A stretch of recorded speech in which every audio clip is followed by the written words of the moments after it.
পর্বের শুরুতে দেখা যাচ্ছে অপর্ণা অফিসে এসেছে এবং সেখানে আর্য স্যারকে দেখতে না পাওয়ায় তার মন খারাপ হয়ে যায়। হঠাৎই সে ফিল করতে থাকে যে পিছন থেকে আর্য স্যার হেঁটে আসছেন।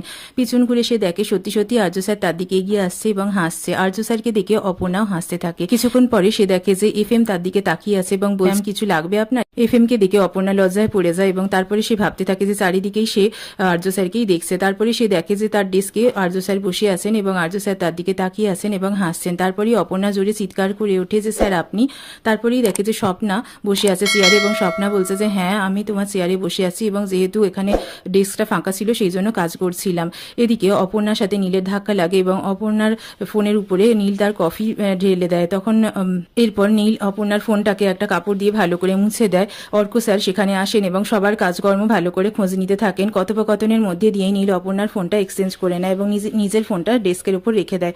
অপর্ণা অজান্তেই নীলের ফোনটা নিজের কাছে নিয়ে নেয়।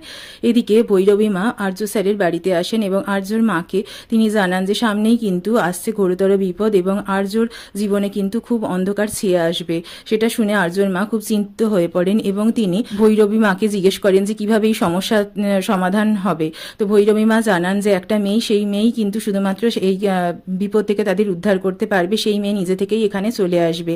এদিকে নীলের ফোনটা অপর্ণার হাতে থাকে এবং অপর্ণা রুম্পাকে জানায় যে সে ফোনটা নিজের ফোনটা হারিয়ে ফেলেছে। তারপরে নীলের ফোন থেকে অপর্ণা নিজের ফোনে কল করে কিন্তু কেউ ওদিক থেকে ফোন রিসিভ করে না। তাই অপর্ণা খুব চিন্তিত হয়ে পড়ে। এদিকে আর্য কিঙ্করের কাছ থেকে ফোন নিতে চায় অপর্ণাকে ফোন করার জন্য, কিন্তু কিঙ্কর জানিয়ে দেয় আর কিছুদিন পরে সে অপর্ণাকে ফোন করবে। তারপর হঠাৎই কিঙ্করের একটা ফোন আসে, সে ফোনটা রিসিভ করে।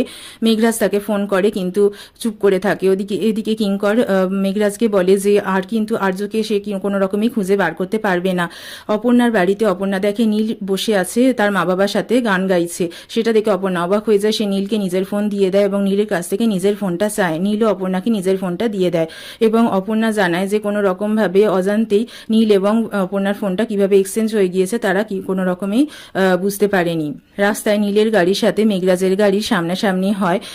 নীল গাড়ি থেকে নেমে আসে এবং মেঘরাজকে জানায় যে অপর্ণার ফোনে আর্যর কোনো রকমের কিন্তু আপডেট নেই ফোন কলসের। যা ফোন করেছিল তা কিন্তু লন্ডন যাওয়ার অনেক আগে। তারপরে সে ভাবতে থাকে এই অপর্ণা বসুই কি সেই মেয়ে যার কথা পীর বাবা বলেছিল। এদিকে রাত্রিবেলায় অপর্ণা ছাদে আসে এবং আর্য স্যারের কথা ভাবতে থাকে। আর্য স্যারও কিন্তু বাড়িতে বসে বসে অপর্ণার কথাই ভাবতে থাকেন। অপর্ণা মনে মনে ভাবে এটাই হলো আসল ভালোবাসা এবং ভালোবাসার টান। ভালোবাসার টানের জন্যই সে আর্য স্যারকে এত মিস করছে। আর্য স্যারও মনে মনে উপলব্ধি করেন যে তিনি অপর্ণাকে খুবই ভালোবেসে ফেলেছেন। তিনি গনু দাদাকে বলেন যে অপর্ণাকে যেন তিনি রক্ষা করেন।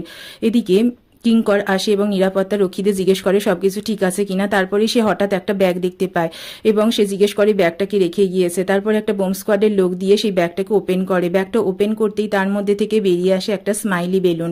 স্মাইলি বেলুনটা দেখে কিঙ্কর বুঝতেই পারে এটা অন্য কারোর কাজ না, এটা একমাত্র মেঘরাজেরই কাজ। মেঘরাজই হয়তো এসেছিল এবং সেই বেলুনটা সেখানে রেখে গিয়েছে। তারপর কিঙ্কর নিরাপত্তা রক্ষীদের বলে সিসিটিভি ফুটেজ নিয়ে আসতে, সে চেক করবে।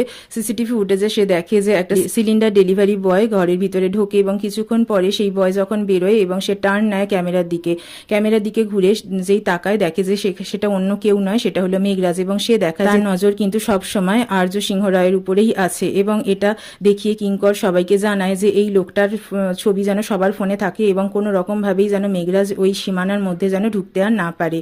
পরের দিন অপর্ণা অফিসে আসে এবং সে কাজ করতে থাকে। নীল আসে অপর্ণার কাছে কথা বলতে।